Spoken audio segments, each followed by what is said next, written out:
All right, good evening, everyone. Hey, welcome to this week's session over here. So, as usual, we'll run the updates on the market and highlight some of the opportunities available. Okay, and we had a decent trade, hitting our targets on dollar Canadian as well. Overall, the month has been, in terms of like performance, has been pretty stagnant. So it's always great to have one or two kind of like targets being hit. So pretty great on that. Congrats to those of you who also managed to ride on the wave on dollar Canadian. Um, Moving forward this week, right? Obviously, we'll go into the details of it as we run through the charts here. But I'm looking at some of the yen pairs, maybe building up some setups that we can take within the week itself, right? So just some quick observation from last month as well as this month. Seems like most of the trade activity for us did come closer towards the end of the month.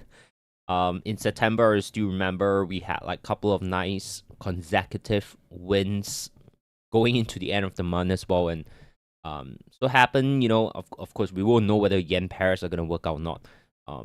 But at least for dollar Canadian, it happens, again, close towards the end of the month as well, right? So yeah, I would just jump into dollar cap first and really talk a little bit about this here, as part of a trade review, and then we'll look at the markets in general, and then we'll look at the yen for trade setups, right? So dollar Canadian, for those of you who also joined us last week, I kind of mentioned that we are expecting that pullback, right? And short term wise, we can actually look into the retracement trade. And so far, the market has been pulling back, but obviously not very impulsive in nature. Obviously, if it's a little bit more impulsive, it'll be better. But again, these are signs of the pullback being corrective. It means that eventually, after the pullback, there's still that high probability market will continue to the upside.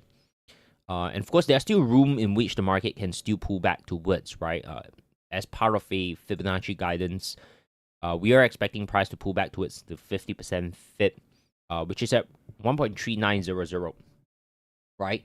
And we managed to capitalize, not a huge move, but something here, in terms of risk to reward ratio, is great. It's 1:2 for the first target. For those of you who are still holding on to this, maybe as a partial or as part of the extended target move, right? Aiming for here, you would definitely want to start trading your profits or even bare minimum shift stops to break even, right? So this was the trade setup. Just for those of you who are who maybe might have missed this, right? It was a pretty straightforward kind of trade where we don't really experience much of a drawdown. But it was a little bit on the tricky side because we did carry this trade over the weekend. But before the weekend, there's already the opportunity for us to shift stops to break even and kind of a risk free, right? So psychologically, this trade was fairly straightforward, easy, right? So you can see this is actually the conditions of this trade is kind of like checking every, I would say, taking every part of a checklist, right? We have the higher time frame context of trading this as a retracement trade. We understand that. We saw that this has potentially completed a 5-wave structure as well. So it was there. And then in terms of the setup itself, we have some sort of a big break here, right? Which is what we call a liquidity sweep. The market made a lower, right? A lower low. So that's a break of structure over here. And of course, it carries momentum with it as well when it's breaking. So when it's pulling back, we have the other block here as a confluence towards the Fibonacci. And then, of course, the inner part of liquidity is there as well. So basically everything was checked, right? So it's kind of what we call a perfect setup. But bear in mind, of course, perfect setup conditions doesn't necessarily mean that the trade is going to work out 100%, okay? It's just that if the conditions check itself perfectly, it's a trade that we'll want to take, right? Understanding that it's not going to work out 100% all the time, it's still a trade that we definitely want to have be part of, right? And So happened this trade actually woke up perfectly, right? Now for me, I'm still holding part of this trade with the extended target on a higher time frame towards 1.39. Obviously, I've locked in some of this position with the profits here. Okay, 1:2 risk to reward. If we're gonna target 1.39, actually that extend the risk reward to 4.3. Of course, if you minus off a little bit of your swap fee and things like that, probably 1:4, which I wouldn't complain about as well, right? The only thing here is probably it's gonna take a little bit while for the move, right? We are getting closer towards the Fed funds rate FOMC this Thursday midnight, so probably dollar move here. It's gonna be slightly slower, as traders are waiting for that, that data or the news to come out, and then we'll see more volatility from it. Okay, so yep, that's a quick one on dollar Canadian. Let's move to the overall market over here and kind of highlight some of the opportunities as well. Okay, so euro dollar. Okay, euro dollar here, we are anticipating the push to the upside. Okay, it has started to climb a little bit, but again, this is very, very corrective in nature. Which again, whenever I see a reaction from a key level being very, very corrective, I'm a little bit concerned, right? Which means probably price will not be so straightforward and just keep going higher. There is that possibility this will probably come back down first. Okay, pick out this low and then when you start moving higher. So that's something you want to take note when you see a corrective reaction of a key level. It's not so straightforward and clear cut. Okay, so I'm just a little bit careful on this. But anyway, because it's a corrective pull reaction over here, we'll not probably gonna have any setup to go long as of now anyway. Okay, but in terms of the overall directional focus here, we are still anticipating this wave to complete itself. So we'll see, right? We'll see how market develops, and then do we get some sort of a buy opportunity. Okay. Then we have the pound dollar. So pound dollar, the reaction is a little bit different compared to the euro. So this one here you can see is really not a reaction per se. The market is just basically stagnating around the key level, right? So I would continue to just be patient on something like that, okay? Because we are at a key level, but we don't see some obvious reaction out of it. There is the good possibility that perhaps this would still break that low and form perhaps a bigger structure as a diagonal, right? So then that would be as a 1, 2, 3, 4, 5. And then obviously then it means this part here will probably look for that reversal, right? So instead of like this being a 3 wave and then this complete here, it will evolve to potentially a 1, 2, 3, 4, 5, and then 1, 2, 3, and then the next move down, right? So we'll see, right? Again, we need to be adaptive to what the market is evolving into, and obviously from there, then we take reference point from it, right? So we'll see how things gonna develop from here. There is no sell setup as of now at the moment, right? But if this actually comes out impulsively, it might open up a short-term sell possibility, but I'm just gonna be careful and cautious on that because if this comes out impulsively, likely means that it's gonna take out this low, which in other words, it means that this structure may have also completed, and this would then just form a V shape, or then this forms a crawl here. Okay, so I think there might be something, but whether is it going to be worth looking at it, that's another thing. Okay, so that's the update on the pound. Then we have the Aussie dollar, which is currently testing the 618, which is where our key level is.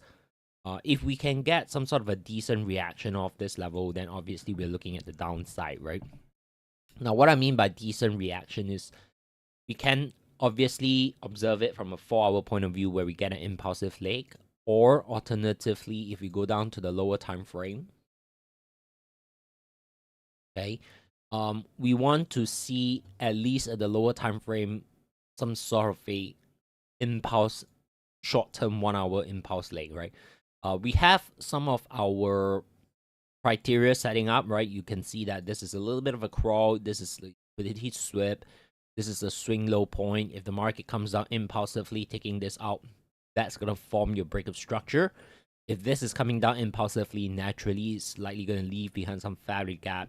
If you can do a pullback, then that becomes a setup to sell it, right?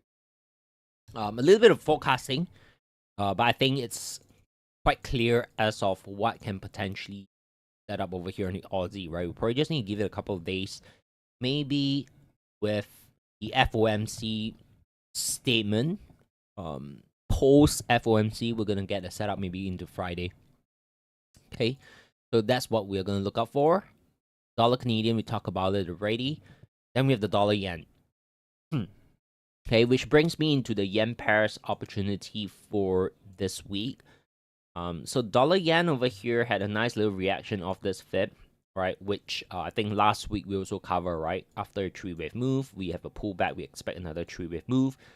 And I recall I did share with you guys the extension of 618 as well. Okay. So this is something that potentially in the internal wave 1, 2, 3, right? Towards a 618. Now, one thing to be cautious, of course, is if you're going to expect more upside, this pullback shouldn't be too impulsive. Okay, if this just keeps crashing like that, obviously you don't just blindly buy into it when it hits a key level, right? We still want to observe the setup and things like that. But bear in mind, this can still develop into a regular flat, right? So you need to be quite familiar with some of the potential Elliott wave patterns to do a little bit of scenario planning, okay? So this one here, in any way, short term, it opens up a sell trade opportunity. The context of this is trading the retracement, right? We are not anticipating a bearish trend. You're just looking at possibility of trading the retracement. Okay, so if you go down to the hourly, there are that setup that is building up already, right? We have the liquidity sweep, obviously, with all these highs, big breaking. We have this swing low here taken out as well with this tiny bit of an impulsive leg. The only condition that isn't ideal in this, okay, is the part where we don't have a liquidity sweep. Okay, sorry, we don't have a fair value gap, right, or an order block. Okay, so that's the part where I'm just a little bit cautious on. And that doesn't mean that we can't capitalize on the opportunity, right? We might, number one, have other clearer conditions fulfilled on other yen pairs, like pound yen or odd yen, right? Generally, the yen pairs are similar on that. Or we can say, all right, we don't need to have all the conditions take. It's still, the setup is still valid. Then you ask yourself, are you comfortable in taking something like this, right? So, that's the take on it, right? But to me, I'm not gonna put this setup in today. The reason, which is I think quite important, I want to share with you. Okay, it's a little bit of what we call expectation, right? Now, if we're gonna take this trade, what we want to understand is, ideally, we want price to pull back correctively towards our entry point, right? Because then that will build into an impulse correction leg, which increases the odds of market continue moving lower. Now, if the market were to come back up impulsively, then it reduces the odds of this trade working out. So just based on that understanding, right, based on what I would ideally want the market to do, I know that, I wouldn't say I know, right, but I would say that I wouldn't expect price to reach my entry tonight. Right? Why? Because based on some time expectation, if I'm going to have this as a corrective pullback, it needs time to pull back, and I don't expect it to do it by tonight, right? Because if it's going to hit my entry level by tonight, means this has to come out pretty fast, which is, again, then not ideal. Okay? So what I'm doing here is I'm using time expectation to filter off trade as well, right? We are not just using certain entry point to filter or certain indicators to filter, but we're kind of using time expectation where we are expecting price to pull back correctively and therefore not going to be completing by tonight, and I don't need to rush and put in my entry, because if I'm going to put my entry tonight and it tags me in, it means it's an impulsive pullback. It's not ideal, right? So I'm using this technique here to also help me filter out, right? Because if tomorrow I come back in the morning and I see, oh, it's an impulsive pullback, then great. You know, I would probably not trade anyway. But if tomorrow morning I come back and the market is essentially still around this zone, then it proves itself to me that it's indeed doing a corrective structure. Then I have that time to put in my pending order maybe tomorrow morning. All right. So this is a little trick that you guys can also have like included in some of your trade setups and trade plan, right? Using time expectation as part of a filtering process. Okay. So that's going to be, of course, the same as the other yen pairs here. You can see some are clearer. Like a pound yen here is obviously clearer in terms of the entire setup and structure as compared to dollar yen, as compared to odd yen, right? So among this three, in terms of like directional bias and expectation on the higher time frame is the same. Okay, H4 here, we're looking at downside. We're looking at short-term pullback, potential sell trade. Okay. However, in terms of setup, I personally favor the pound yen a little bit more because of that clean impulsive leg, right? Odd yen has a little bit of impulsive leg, but you know, not as clean as the pound. Okay, so among the three, I'm actually in favor more of the pound yen. But again, you can see, right, where we are right now towards where entry point is likely going to be. There's still some distance away, and I don't expect the market to be pulling back and tagging out entry by tonight. Okay, so there's a lot of time that we can just chill right now and come back tomorrow morning to really observe if price is going to continue to pull back correctively from here. Okay, so just keep an eye on this on the yen pairs. You can have it in your watch list. Today is just Tuesday, right? So we have like 2 more days. Even if the market takes another 2 days to develop, it's perfectly fine, because then that would be proving itself it's a corrective pullback. Okay, so those are the yen pairs. Very, very similar in the overall structure. We're just basically expecting the pullback, right? Great. Then we have gold, okay, which you either love it or you hate it, depending on how your positions were, right? But I'm not in any of the gold position, and I think we kind of talked about this as well last week, where I say after an impulsive leg, you know, oftentimes the market will pull back. You don't want to be getting involved at the very, very peak. Even right now, you can see it as a drop, right? You don't want to be selling at the bottom, or probably also don't want to be buying at the bottom, right? I mean, not right at this bottom, because we don't know if it's going to U-turn from here. Okay. So what we are looking here, of course, this is the expectation I'm looking at, right? We are expecting at least some sort of a 3-wave move, right? As part of a guidance in terms of expectation 1, 2, 3. So short term, we do expect some sort of a pullback. Now, will we be able to have the opportunity to trade the short-term pullback as a buy? Yes, but not now, because we don't have a setup in place, right? So to me, gold right now, or say even within the week itself, will probably just be sit and wait, right? There's no clear setup. There's no real clear direction as of now to be focusing on trades. Okay, but if we can start to see some different development, whereas we see some sort of a crawl, some mini impulsive push here, maybe on a lower time frame we can capitalize on this, and then maybe from there again another sell, right? So we can buy and sell depending on whether we get that setup there. Okay, so we'll need to see. Same thing here for silver. It's testing the key level, but doesn't mean you just want to jump in and buy, right? So same thing here. If you look at it from a wave structure, this seems to be a typical internal 5, right? So if that's going to be an internal 5 from Elliott wave perspective, that can just simply mean that this is just wave A of a pullback, right? And in a 3-wave expectation, it means that after this pullback here, we might still see one more drop. Okay, so that's how the expectation works. So again, we'll see. Pretty similar to gold. We want to see how price is going to react off this level first. Okay. Good. Then we have crude oil. So crude oil here is coming down. It's pulling back towards the key level. I don't see a sell. I would say I don't see a clear sell at this moment. The part here is we did break this with fair value gap, but this fair value gap, if you take fibs from this high to this low, it's below the 50% mark, right? Which is not something ideal that we want.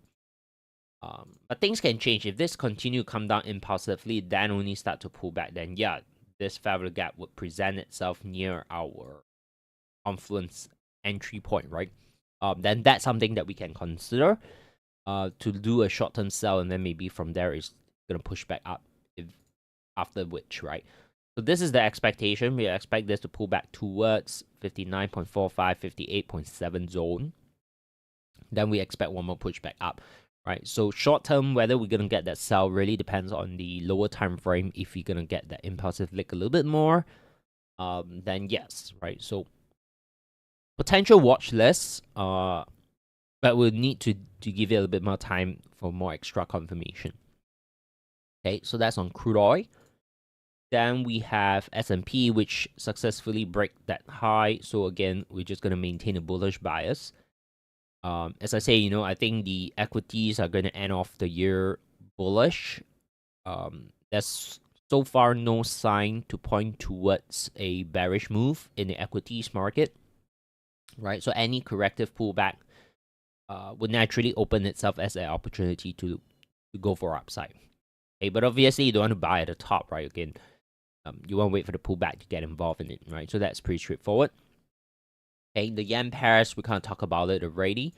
Then we have the pound odd coming down pretty impulsively. So initial expectation was we were expecting the 618 here to have some sort of reaction. We did not really get that, so we kind of need to update a little bit in terms of our count. Let me just remove that as well. Okay, so I think this invalidation level would likely going to be broken, and we'll probably need to shift our viewpoint from here. Okay, so one thing to note also, right? We need to be very flexible, right? You don't want to be like married. That's the word or the term, married to your charts. Oftentimes, traders would not be very comfortable to, in a way, admit the analysis has changed, right? Because the market conditions has changed.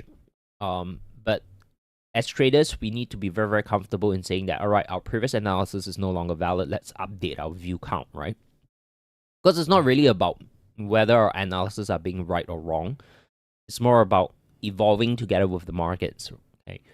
And the idea is not about being right or wrong. I always say the important thing is, at the end of the day, do we make money out of the markets, right? I can be wrong more than I'm being right, but as long as I'm profitable, that's the end goal. Okay, that means my analysis can be wrong maybe 6 times out of 10. But for the trades that I'm taking, at the end of the day, if I'm making more than I'm losing, I'm net profitable. That's the end goal, right? That's the objective of it. The objective is not being right all the time. Okay, so that's something you need to be very, very comfortable with. Okay, so when things change in the market, when the price is telling you something else, you just need to update itself, right? Like in this case here, pound odd, right? Initially we were expecting upside, but then the market is coming down. It's proving that likelihood of it continue moving higher is not very, the probability is not very high anymore. What we do is we just update our view count. Okay, so my take here is that obviously you don't want to sell it, but the idea here is if it's gonna take out this low with momentum, right? We'll be looking at more downside after a corrective pullback. Okay, so this might flip itself into a bigger. I don't think this channel is gonna work out nicely like this, but yeah, I mean, in a way, if this breaks that low impulsively, we can expect more downside. Okay, but of course, doesn't mean that you want to just sell it after a range, because this can do a fake break and then bounce a V. Then we need to update our account again, right? So as of now, whenever we face situation like that, we're just going to be patient, because if it's not clear, we wait until the market shows signs that it's very, very clear, right? So GBP AUD, my suggestion, you just stay out of it for the week. Okay, come back next week and see how things have developed. Right. Let's move on to BTC here. Okay, BTC is currently in a range environment. Market is currently testing this high. So I will be giving it another 1 or 2 days and see how market is going to react off here. Okay, if this is going to be corrective in itself, there's a good possibility we'll take out this high and start moving up. Okay, but I'm also cautious the fact where this leg here can eventually turn this into something like that, right? Which means the market may take out this low before the push up.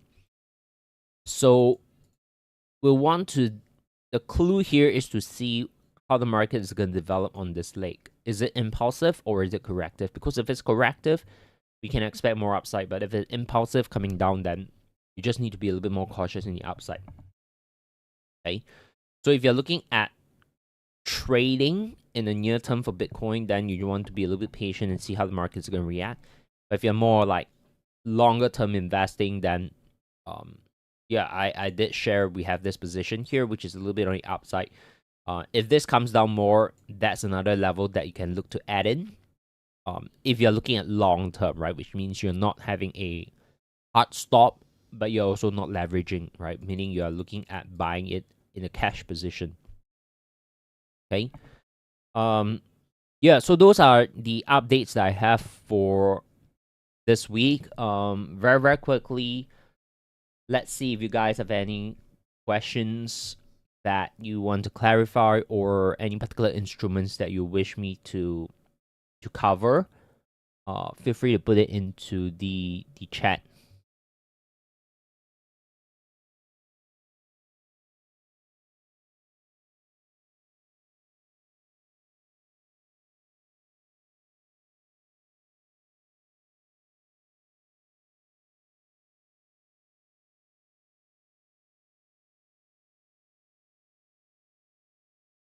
All good?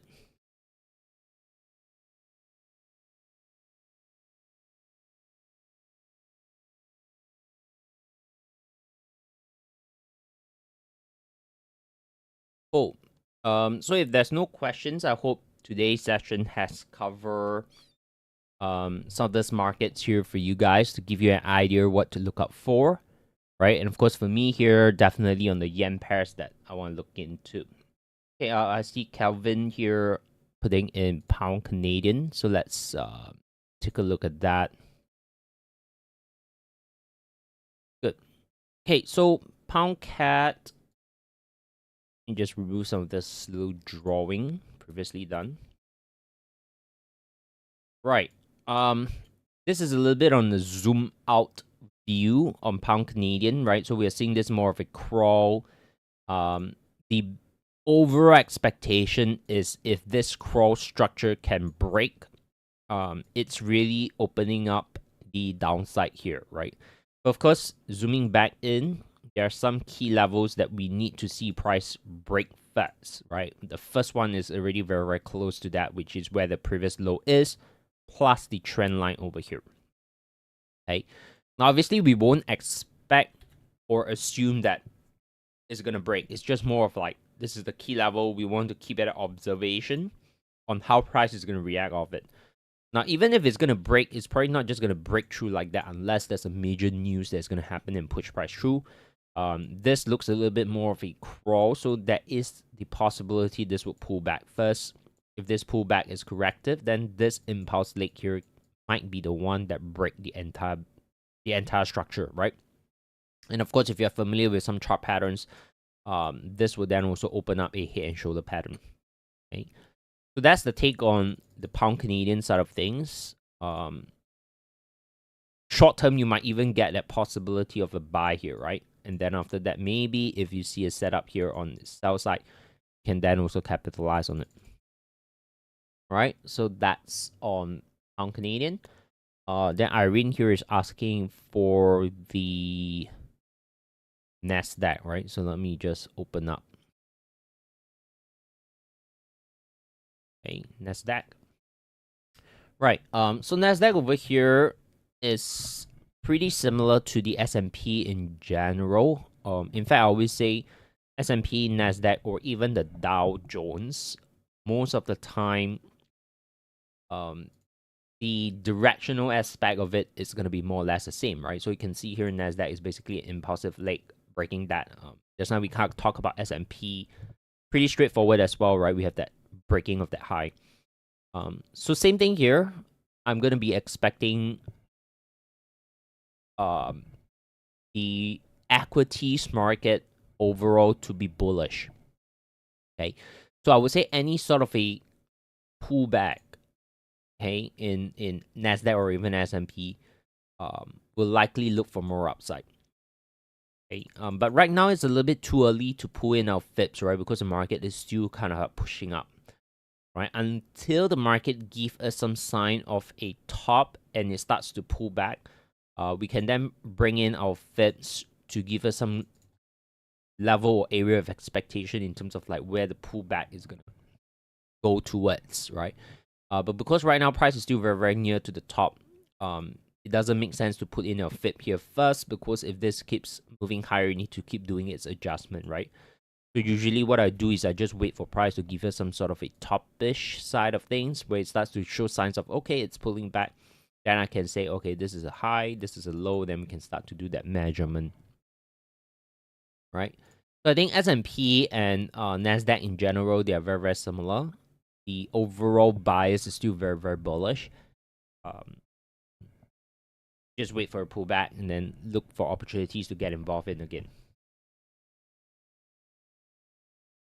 Okay. Another one I see here from Kevin is ERT. ERT. Oh, okay. It's a stock, right? On the NASDAQ.